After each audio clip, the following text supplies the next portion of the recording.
साहब इतना बड़ा नाम रहे जिनको भारत रत्न तक मिला। जी। लेकिन उनके अंत समय में आप इंडिया टीवी का इंटरव्यू देखिएगा, बहुत उसको देख के मतलब हम जो क्लासिकल से जुड़े लोग हैं उनको रोना आ सकता है। ऐसी चीजें हैं वो कि वो वहाँ बैठ के कह रहे हैं ये जो भारत रत्न मुझे मिला है, मेरे पास खाने के पैसे नहीं है, मैं इसको।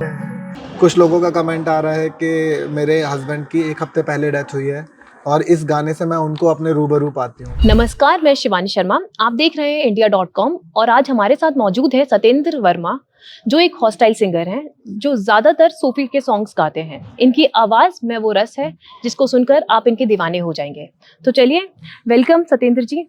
कैसे हैं आप? बिल्कुल ठीक है, आप बताएं कैसी हैं आप? मैं भी एकदम बढ़िया हूँ। तो मेरा पहला आपसे सवाल है कि आप किस घराने से जो है अभी फिलहाल में जुड़े हुए हैं? जी, मैं रामपुर सहसवान घराने से जुड़ा जी। हुआ हूँ और मेरे उस्ताद श्री गुलाम हसन खान जी हैं, जिनसे मैं अभी सीख रहा हूँ और मैं लगभग 2017 से उनके पास हूँ जी। और कंटिन्यू क्लासिकल संगीत की तालीम उनसे ले रहा हूँ। जो भी शास्त्रों में संगीत पाया गया दिल्ली घराने के बाद उनके पास मैं आया और कंटिन्यूस उनके पास मैं अभी तक सीख रहा हूँ रेगुलर। तो इससे पहले भी आपने कहीं कोचिंग करी है? हाँ जी, आगे मैं का? 2014 से संगीत की शिक्षा ले रहा हूँ और सबसे पहले मैं दिल्ली घराने में गया था अपने जी। उस्ताद तनवीर अहमद खान साहब के पास।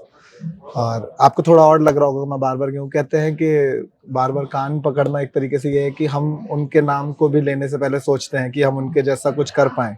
इसीलिए बार-बार ये हमारी तहज़ीब में जी। सिखाया जाता है हमें।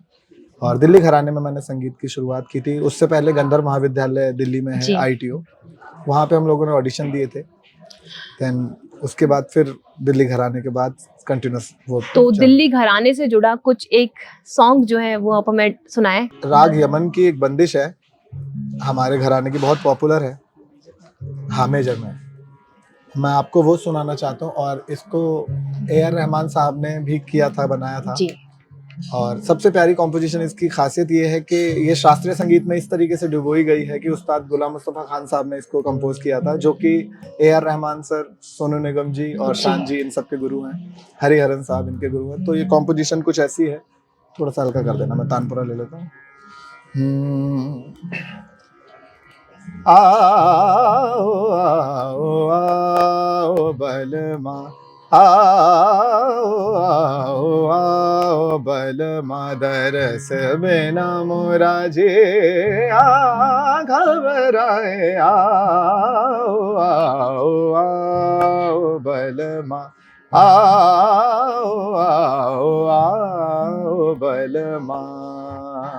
तो ये राग यमन बेस्ड एक कॉम्पोजिशन है जी। जो कि हम लोगों ने सीखी और ये हमारे रामपुर सहसवान घराने की थी। दिल्ली जी। घराने में राग यमन में ही एक और बेस्ड कॉम्पोजिशन है जिसमें सच्चाई दिखाई जाती है और बताई जाती है कि गुरु बिन कैसे गुन गाएं। तो उसकी कहावत कुछ ऐसी है और उसकी शुरुआत कुछ हल्की सी मैं आपको सुना देता हूँ, 2 लाइनें।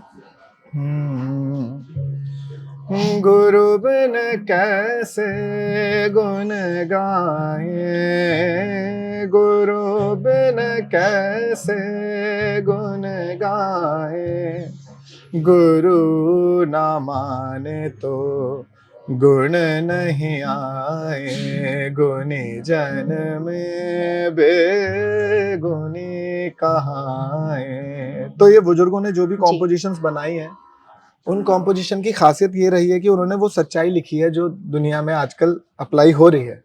तो इसीलिए वो ट्रेडिशनली चले आ रही हैं बंदिशें और हम लोग गा रहे हैं और आगे भी बता रहे हैं। तो आपका जो है सिंगिंग में करियर जो है वो किस तरह से शुरुआत हुआ उसका, उसकी जर्नी के बारे में कुछ बताइए हमें। इसकी जर्नी की शुरुआत तो थोड़ा और पीछे जाना पड़ेगा, स्कूल टाइम्स में। 2006 में मैंने पहली स्टेज परफॉर्मेंस की थी और इसमें मैंने गाया था जिन्हें मेरा दिल लुटिया, मुझे याद है। और उस समय हमें उन शब्दों के मतलब भी नहीं पता लगते थे। अब जाके जब हम गाते हैं या सुनते हैं तो पता लगता है हमने क्या गाया था तब। तो वहां से वो धीरे धीरे शुरुआत जब बढ़ी और 2012 में जब हमने पहली बार रॉकेस्टार मूवी तब आई थी और वहाँ कुन फाया कुन हम 2-3 दोस्तों ने एक साथ मिलकर गाया और उसको फिर हमने आगे जाके स्कूल टाइम से आप गा रहे थे? स्कूल टाइम से। और 2012 के बाद जब हम पास आउट हुए देन आगे गाया और फिर वहां से हम लोगों ने एक बैंड बनाया। बैंड बनाया मीन्स के घर से शुरुआत करते हैं, उसका हमने नाम रखा है SMS ग्रुप। अब वो SMS ऐसे हो गया कि सत्येंद्र से S ले लिया, मोहित से M ले लिया, संजय से S ले लिया, तो वो SMS बन गया और वो फनी भी था सुनने में और जल्दी याद हो जाता था। आगे जाके हमने सोचा कि हम डिवोशनल गाते हैं। उस समय ट्रेंड चल रहा था कि साईं बाबा के भजन बहुत चल रहे थे और वो सब, तो हमने डिवोशनल चालू किया। तो स्कूल डेज से ही आपने बैंड बनाया हुआ था अपना? हाँ, वो उस समय बनाया नहीं था, उस समय बस हमने कुन फाया कुन गाया था, तो हमें लगा कि इसको आगे बढ़ाना चाहिए। तो 12th पास आउट होने के बाद फिर शुरुआत की। और कुन फाया कुन जब हमारा गाया हमने, उसके बाद डिवोशनल गाया, देन 2014 में जाके हमें समझ आया कि भाई काम करना चाहिए इस पे लग के, देन उसको हमने इबादत ग्रुप के नाम से परस्यू किया आगे। तो जैसे आज के टाइम में जो सोशल मीडिया है वो बहुत बड़ा एक प्लेटफॉर्म है लोगों के टैलेंट को शोकेस करने के लिए, तो आपके लिए जो है सोशल मीडिया कितना हेल्पफुल रहा? सोशल मीडिया मैं ये कहूँगा कि बहुत ज़्यादा हेल्पफुल रहा। आपको जो भी चीज़ पहुँचानी है उसमें आपको एक, मुझे लगता है कि 10 सेकंड भी नहीं लगते और आप एक मैसेज ड्रॉप कर सकते हो। अगर मुझे किसी को टैग करना है तो मैं @AR रहमान सर डालूंगा और वो टैग हो जाएंगे जी। अब आगे हमारी किस इम्पैक्ट है उसका। तो जैसे आप अलग अलग घरानों से जुड़े रहे हैं, जैसे पहले आप दिल्ली के घराने से जुड़े थे, उसके बाद फिर आप रामपुर जो है उसके घराने से जुड़े, तो उसमें घरानों में अंतर क्या होता है आमतौर पे? जो है घरानों में अंतर कुछ ऐसा मान लीजिए जैसे कि आजकल लोगों ने एक ट्रेडिशन बना दिया है जी, कि आपका नाम पूछा गया पहले, जी आपका नाम क्या है? जी मेरा नाम सत्येंद्र है। पूरा नाम क्या है? देन पूरा नाम का जो एक पर्टिकुलर फॉर्मेशन है वो ये है कि अच्छा आपका जो बैकड्रॉप है वो, या जो बैकग्राउंड्स हैं वो कहाँ से कनेक्टेड है जी। अच्छा आप यादव हैं, अच्छा आप कृष्णवंशी हैं, अच्छा तो आप वर्मा हैं, अच्छा तो आप लोग कैसे, कौन से वाले वर्मा है, इस टाइप की चीजें हो जाती हैं जैसे। तो वैसे ही घरानों में होता है। घरानों में क्या होता है कि एक पर्टिकुलर फॉर्मेशन होती है। शास्त्रीय संगीत का एक वे है, मीन्स कोई खुले गले से गायकी कर रहा है तो कोई उसी गायकी को बड़ा हल्के तरीके से कर रहा है, कोई आस लगा रहे हैं। आस लगाने का मतलब स्वर को पुकारना। जैसे मेरी एक अभी कॉम्पोजिशन आने वाली है यमुना तीरे के नाम से, उसमें फीलिंग यही है कि मैं इस साइड हूँ और मेरे कृष्ण भगवान उस साइड है, तो मैं उनको किस तरीके से पुकार सकती हूँ। अब वो चल रहा है कि मोरे कान्हा हाँ। अब ये जो हाँ करने का वे है, ये हाँ ऐसा भी हो सकता है, हाँ हम ऐसे भी बोलते हैं। वहां उसमें एक टच है कि मैं उनको पुराना चाहती हूँ या उनको पुकार रही हूँ, वो थोड़ा सा डिस्टेंस पे। तो इस तरीके की आस को लगाना एक डिफरेंट वे से हो गया। तो दिल्ली घराने की जो खासियत हम लोगों ने जो वहाँ सीखी, वहाँ तानों का एक प्रकार होता है और वो बहुत तरीके से हो सकते हैं। हो सकता है कि आप खुले गले से तान लें, हो सकता है आप बंद गले से तान लें। जैसे उसका मैं छोटा सा आपको एक एग्जाम्पल देता हूँ। जैसे मान लीजिए कि अब एक वे है हमारा, मैंने तान पूरा चला दिया। अब एक वे है राग यमन की तान को लेने का तरीका। एक है नी रे गा मा धा नी सा नी धा बा मा धा बा मा ग रे गा ग रे सा नी रे सा, ये हो गया बहुत सॉफ्टनेस से। वहीं जिसको हम मर्दाना गायकी भी काउंट कर देते हैं, उसमें एक बलदार तान होती है।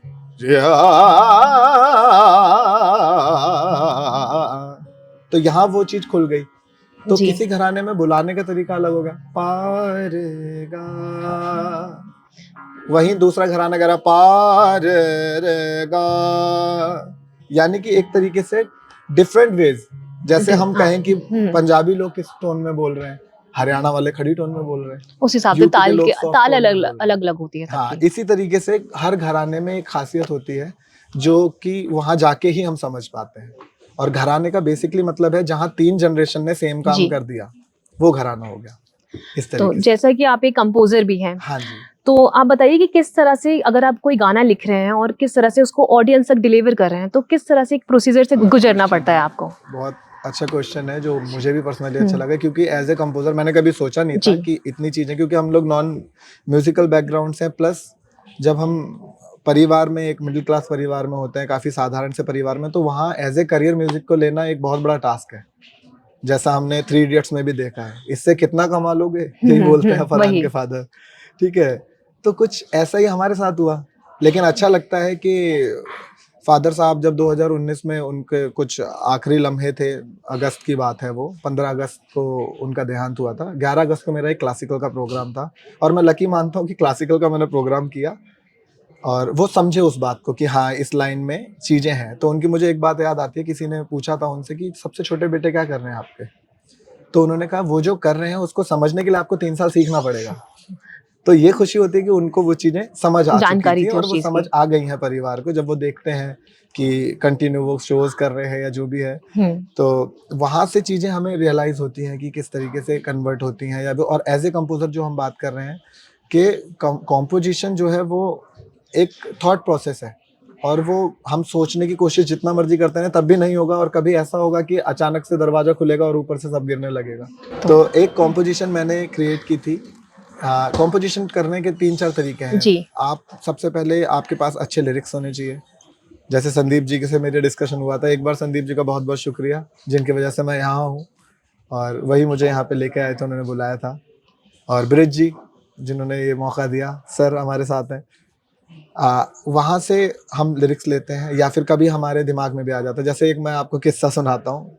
मेरा नया-नया रिलेशन हुआ तो मैं चैट पे लिख रहा हूँ कि मेरा हमदम तू ही है, मेरा रहबर तू ही है, तू अंधेरा है रोशनी भी है। अब मैं लिखे जा रहा हूँ वो कंटिन्यू। बाद में मैं देखता हूँ अरे! तो मैंने गाना बना दिया कोई। हुँ। अब वो गाना किस तरीके से क्रिएट हुआ जी साहब। अब वो चैट है कि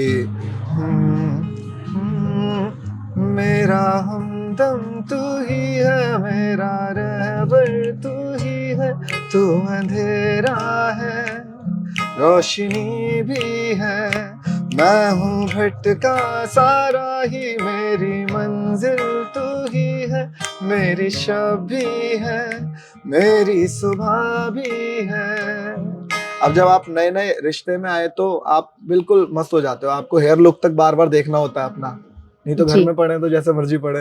अब वहाँ कह रहे हैं जाने क्या हुआ है बीते कुछ दिनों से, रहता हूँ अपनी धुन में कुछ दिनों से, जाने क्या हुआ है बीते कुछ दिनों से, रहता हूँ अपनी धुन में कुछ दिनों से, तैयार होके खड़ा है ख्वाबों का परिंदा उड़ने को, हाँ उड़ने को, उड़ने को, हाँ उड़ने को। तो ये एक चैट थी जिसको जी। आगे जाके गाने में कन्वर्ट कर दिया गया। कुछ कॉन्सेप्ट ऐसे होते हैं कि कोई आया हमारे पास कि सर मेरे पास ये लिरिक्स लिखे हुए हैं और मैं चाहती हूँ कि इसको आप गाएं। जी। अब आप गाएं तो आपके पास 2 तरीके हैं। हो सकता है आप नुसरत साहब का दिल लगी लें, तुम्हें दिल लगी भूल जानी पड़ेगी, उसको बेहाफ मान के उनके लिरिक्स ऐड कर दें, या जी। फिर कुछ आप अपना क्रिएट करें। तो मेरा बिलीफ ये रहता है कि जिन्होंने जो बना दिया वो तो अच्छी चीजें हैं, वो तो आप गाइए ही, लेकिन उसके साथ अगर अपना कुछ ऐड कर पाएं तो वो ज़्यादा अच्छा रहता है। जैसे मेरा एक कॉम्पोजिशन थी मलिन हुई के नाम से, वो काफ़ी पॉपुलर रही, उसमें भी मीरा जी की फीलिंग ही लिखी गई है। बहुत पॉपुलराइज़ रही वो, उसमें काफ़ी अच्छा रहा। तो वो कॉम्पोजिशन भी ऐसी थी, बहुत रेयर राग को उठाया, हारमोनियम पे बैठे, कुछ कंपोज़ किया, देन उसको रिलीज़ किया। तो जैसा कि हम अगर एज़ अ सिंगिंग को एज़ अ करियर चूज़ करते हैं, तो इनिशियल फ़ेज़ में किस-किस तरह के जो स्ट्रगल्स जो होते हैं, किसी सिंगर्स को वो गुज़रना पड़ता है? तो उसके मैं बारे में कुछ बताइए। इनिशियल तो नहीं कहूँगा उन्हें, मैं कहूँगा कि लाइफ़ टाइम हाँ, उनको लाइफ वो टाइम चीज़ जो हाँ। देखनी पड़ती है। क्योंकि बिस्मिल्लाह खान साहब इतना बड़ा नाम रहे, जिनको भारत रत्न तक मिला। जी। लेकिन उनके अंत समय में आप इंडिया टीवी का इंटरव्यू देखिएगा, बहुत उसको देख के मतलब हम जो क्लासिकल से जुड़े लोग हैं उनको रोना आ सकता है, ऐसी चीज़ें हैं वो कि वो वहाँ बैठ के कह रहे हैं ये जो भारत रत्न मुझे मिला है, मेरे पास खाने के पैसे नहीं है, मैं इसको खाऊँ? तो इस तरीके से एक आर्टिस्ट का फेज़ बीतता है। बाकी हाँ, अगर आप एपी एपी ढिल्लों ढिल्लों जी के की गाने। तरह, हनी सिंह जी की तरह, बादशाह जी की तरह, मैं उन गानों को बुरा नहीं बोलता, अच्छे हैं, हर किसी का एक फ़ील्ड है और लोग सुनते हैं। तो अगर इस तरीके की चीज़ें आपकी उठ गई जो कमर्शियल हो गई, देन तो फिर आप राजा हो। फिर आपको ये भी नहीं सोचना कि वो कौन बोल रहा था कि ये 80,000 के जूते हैं और तेरा घर जाएगा इसमें। जी। तो वो भी है, ऐसी भी कैटेगरी है। कई जगह ऐसा भी है कि उन्हें 800 रुपए के लिए सोचना पड़ रहा है। ऐसे भी कलाकार हैं कि भाई आप 800 दे देना, कोई बात नहीं, हमें बुला लो। मतलब इस फ़ील्ड तो में हर तरह के हर कलाकार तरीके की जो हैं। चीज़ें हैं। डिपेंड करता है कि यहाँ मुझे फिर वो लगता है जो लोग किस्मत वाली या लक वाली बात करते हैं कि कहीं न कहीं वो ऐड होता है। क्योंकि स्ट्रगल और मेहनत सबकी है, लेकिन कुछ पहुँच पाते हैं, कुछ नहीं पहुँच पाते। तो स्टार्टिंग के फ़ेज़ में ये होता है कि कई लोगों को लगता होगा कि हमें कोई बुला नहीं रहा, हमें कोई पूछ नहीं रहा, हमें ये नहीं कर रहा। तो ऐसे में आप संयम रखें और अपनी प्रैक्टिस को कंटिन्यू रखें। अगर जी। आपको कोई नहीं बुला रहा तो आप ये सोचें कि भगवान ने आपको अभी मौका दिया है कि आप जितना एडॉप्ट कर सकते हो। मैं अभी भी सीख रहा हूँ, लगभग 2010, और मैंने यहाँ आने से पहले अपनी मम्मी को कॉल किया दुबई में कि मम्मा मैं इंटरव्यू के लिए जा रहा हूँ, और अपने गुरुजी को कॉल किया कि मैं ज़ी पे आज जा रहा हूँ। तो बहुत खुश हुए वो कि हाँ, मैं यही चाहता था कि तुम ये करो और तुम कर पा रहे हो। तो ये पॉजिटिव रिस्पॉन्स आते हैं। उसके साथ-साथ ये भी है कि कुछ लोगों के लिए आप कुछ नहीं हो, ऐसा भी होता है। तो हर तरीके के फ्रेजेज़ आपको फेस करने पड़ते हैं। ऐसा भी होता है कि आपको कॉल करके बुला लिया जाता है और आप खाली हाथ भी वापस चले जी। जाते हैं। ये भी होता है।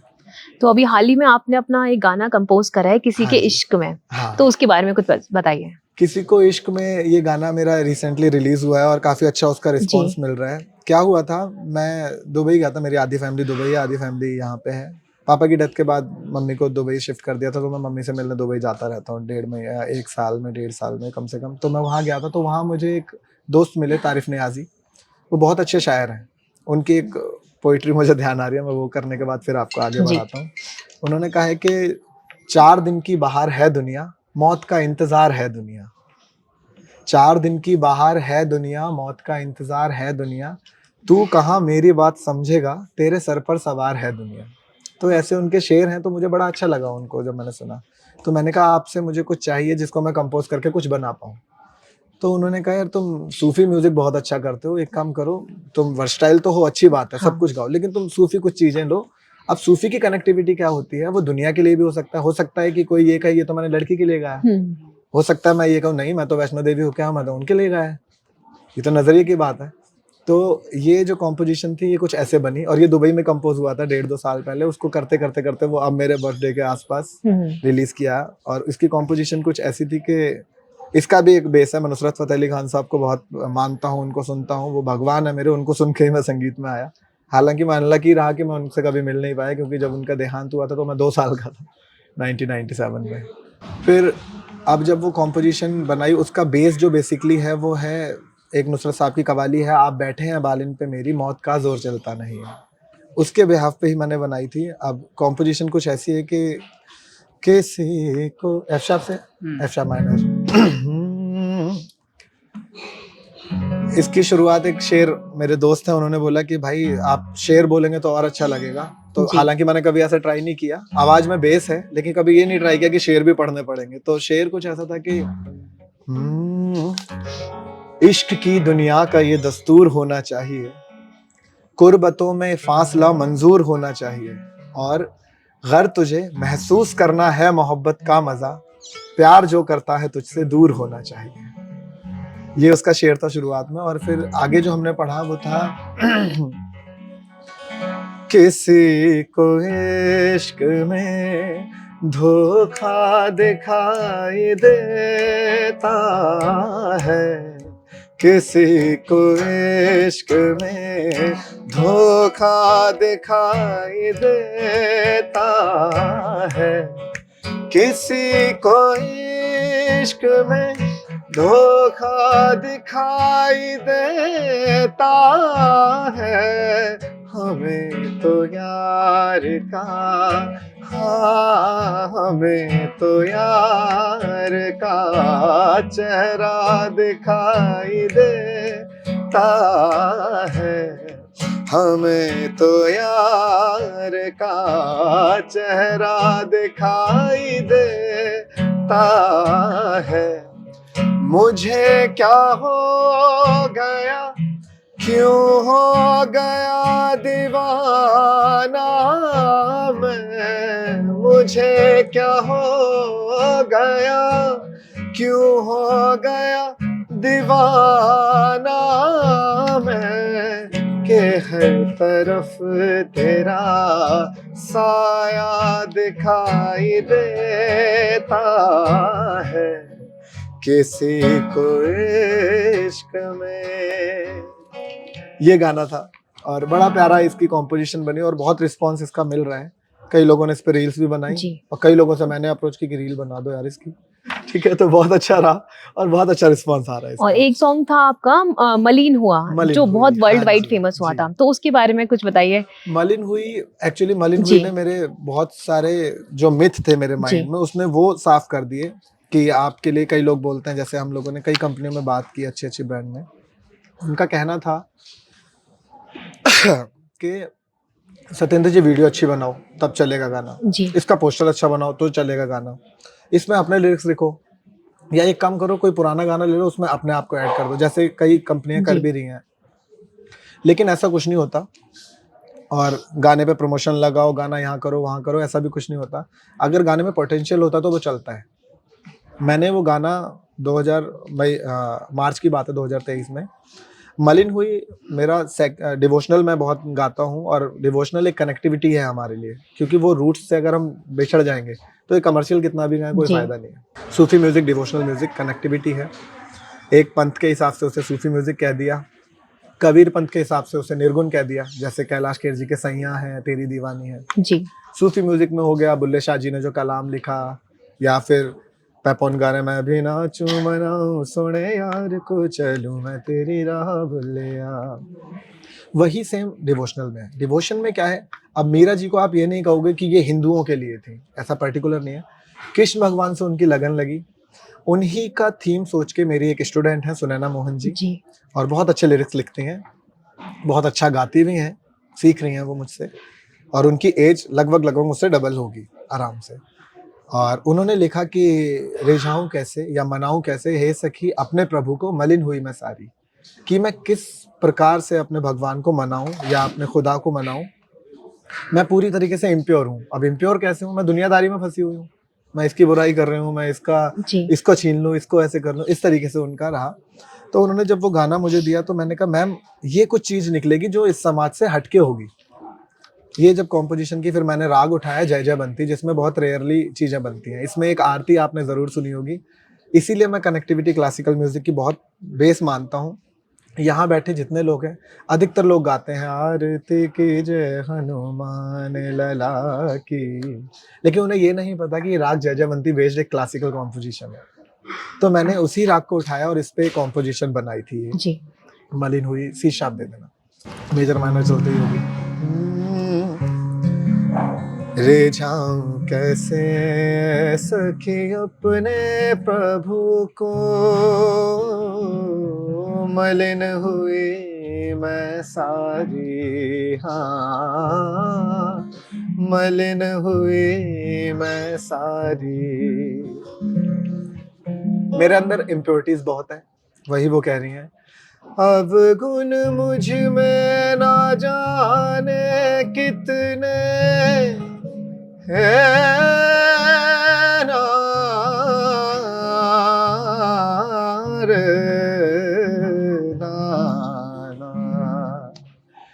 अब गुण मुझ में ना जाने कितने, मैं तो अपने से हारी, मलिन हुई मैं सारी। ये गाना हमने कब बनाया, कंपोज किया। इसकी वीडियो भी हालांकि मैंने पिक्सेल्स से फ्री वीडियोस मिल जाती हैं तो वहाँ से उठा के एडिट करके बहुत अच्छी बनाई, उसमें बहुत अच्छा चला। और उसका एक ऑडियो भी हमने डलवाया OTT पे, स्पॉटिफाई, गाना पे, सब जगह। उस OTT में मीरा जी दिख रही हैं अपना छेड़ते हुए, जो सिंगल बजाती थी मीरा जी, मेरे को नाम तंबूरा, ठीक है, और सिंगल स्ट्रिंग वो बजाती थी वो उसमें, और मलिन हुई लिखा है, नाम लिखा है। वो फंस गया उस एल्गोरिदम में, जो यूट्यूब के एल्गोरिदम होते हैं, और उसमें फंस के वो US पहुंच गया, ठीक है, UK पहुंच गया। वहां से कमेंट जब आ रहे हैं कि मैं टोरंटो में रात को 1:30 बजे थकी हारी जॉब से आई हूँ और मैं इस गाने को सुन रही हूँ, तो मैं कनेक्ट कर पा रही हूँ अपने आप को कृष्ण भगवान से। कुछ लोगों का कमेंट आ रहा है कि मेरे हस्बैंड की 1 हफ्ते पहले डेथ हुई है और इस गाने से मैं उनको अपने रूबरू पाती हूँ। तो मुझे रियलाइज हुआ कि हाँ, जो आपको करना था वो आपने किया, ये गाना पहुंच चुका। तो लगभग इस गाने पे अभी तक ओवरऑल 4 से 4.5 लाख के करीब व्यूज हो चुके हैं और कंटिन्यूस वो रन कर रहा है, तो खुशी होती है। तो उसने इस मिथ को हटा दिया, जैसे हम लोग, और मैं सभी को ये बात बोलूंगा जितने भी नए लोग हैं या जो सीख रहे हैं या जो कर रहे हैं, कि प्रमोशन लगाओ, पैसा लगाओ, अगर गाने में दम है तो वो गाना विदाउट इन सब चीज़ों की भी ऑर्गेनिक वे से चलता है और लोग सुनते हैं, क्योंकि वो उसको कनेक्ट कर पाते हैं। कि आऊं रोज द्वारे पे तेरे, 100 दीप जलाऊं, मारूं जहाँ जाने कितने फेरे, फिर भी हैं चित में अंधेरे। तो जब इस हिसाब के शब्द होते हैं तो वो कनेक्ट होते हैं। तू ही बता प्रभु तुझको रिझाऊं कैसे, मैं तो अपने से हारी, तो वो कनेक्ट कर पाता है। जी। तो आपने जो है मुंबई में गिनीज वर्ल्ड रिकॉर्ड में भी परफॉर्म करा था, तो उस इवेंट के बारे में कुछ बताइए। वो इवेंट, हाँ, मैं दोबारा बोलूंगा, सिंगर्स अड्डा एक पेज है इंस्टाग्राम पे, मेरे दोस्त हैं हेमन, उनका भी बहुत बहुत शुक्रिया, क्योंकि वो बहुत सपोर्ट करते हैं मुझे हर चीज में।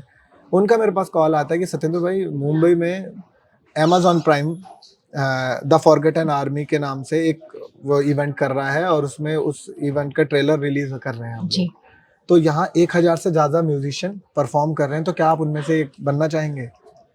तो ये एक अटेम्प्ट है। हाँ, तो आपने वहाँ पे काफी बड़े बड़े सिंगरों के साथ भी परफॉर्म किया होगा। तो जो लीड किया था वो प्रीतम दा ने लीड किया था। बड़े बड़े सिंगरों से याद है तो मैं एक काउंट बताऊंगा आपको, अभी छोटी छोटी चीजें उनसे कनेक्टेड। तो प्रीतम दा ने उसको लीड किया था। वहाँ पे 7 लोग और थे जिनको प्राइम सिंगर बोला गया। उसके अलावा अलग अलग पार्ट्स में सिंगर्स को डिवाइड कर दिया जी। था। किसी का कोयर का पार्ट था, किसी का लीड पार्ट था।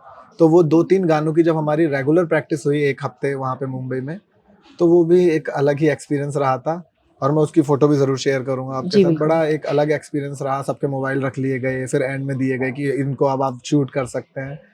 उनका एक गाना था, मुझे याद आ रहा है, मैं स्केल शायद आउट कर रहा हूँ अभी माइंड से, वो बड़ा कनेक्ट करता है। वो अरिजीत सिंह जी ने गाया था उसको, तो इस तरीके से कि वो तेरी माटी से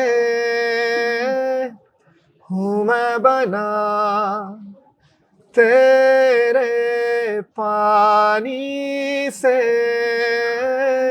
मैं सींचा गया, हो चाहे आगे लाखों खड़े आजादी के लिए मिलके लड़े, मेरी नस नस कहे तू वतन, मेरी नस नस कहे ऐ वतन, तेरा साया तुझ पे वारा। जब इन गानों की कंटिन्यूअस प्रैक्टिस होती थी जी। तो आप उस एटमॉस्फेयर को फील नहीं कर सकते जो 1000 म्यूजिशियन सेम टाइम पे कर रहे जी। हैं। वो जो वाइब थी वो मींस गूज़बम्प्स, मैं ये कह सकता हूँ। तो जैसा कि आज के दौर में जो है सोशल मीडिया जो है बहुत एक इम्पॉर्टेंट रोल प्ले कर रहा है, अपॉर्चुनिटीज दे रहा है हाँ लोगों जी। को, एक टैलेंट शोकेस करने का एक प्लेटफॉर्म दे रहा है, जी, बट जी। कहीं ना कहीं कंपटीशन भी है। बिल्कुल। तो आपको कितना लगता है ये कंपटीशन जो है, क्योंकि ये अब कंपटीशन मैं ये कंटेंट जो है वो कहूँगा, हर जगह बहुत ज्यादा अवेलेबिलिटी जो बिल्कुल, है बढ़ बिल्कुल। चुकी है। इससे ये भी चीज़ें हुई हैं कि कई बार ऐसा होता है कि जिस इंसान ने 10 साल तपस्या नहीं की, हम्म, वो 1 महीने में कंटिन्यूअस रील डाल के ऐसा पॉपुलर हुआ कि वो आपसे ज़्यादा डिमांडिंग है। हम्म, आपसे टैलेंट को लेके तो हम वो बात ही नहीं करेंगे, जी। क्योंकि टैलेंट की बात है तो हम भी गाते हैं कोका कोला तू, और गाना पड़ता है। नो डाउट वो गाना अच्छा नहीं है, ऐसा नहीं है, वो गाना अच्छा है। लेकिन हम लोग जब क्लासिकली सीखते हैं तो हमें लगता है कि अरे अरे ये क्या चीज़ें हो रही हैं, लेकिन हमें कमर्शियल गाते हैं तो गाना जी। पड़ता है। कंपटीशन इस हिसाब से हो गया कि जितनी देर हमारा ये इंटरव्यू चल रहा है, इतनी देर में ना जाने कितनी वीडियोस अभी पब्लिक हो गई होंगी, जी। तो उतना पीछे हम हो गए। और अगर हम उस कंपटीशन में नहीं रहे तो भी हम पीछे हो गए। तो कंपटीशन ऐसा होगा कि आजकल मिनट नहीं लगता आई थिंक एक रील बनाने में और उसको अपलोड करने में। जी। तो कंपटीशन सच में बहुत है। ऐसे में फिल्टर टैलेंट जिनको समझ है वो लोग निकाल लेते हैं, और उसके अलावा सब चल रहा है। बहुत सतेंद्र बहुत जी, शुक्रिया। और इसी के साथ मैं आपको बेस्ट ऑफ लक जी, बोलूंगी जी, thank आपके आने वाले फ्यूचर सॉन्ग्स के लिए, बहुत बहुत और इसी के शुक्रिया साथ आपका। बने रहिए आप India.com पे।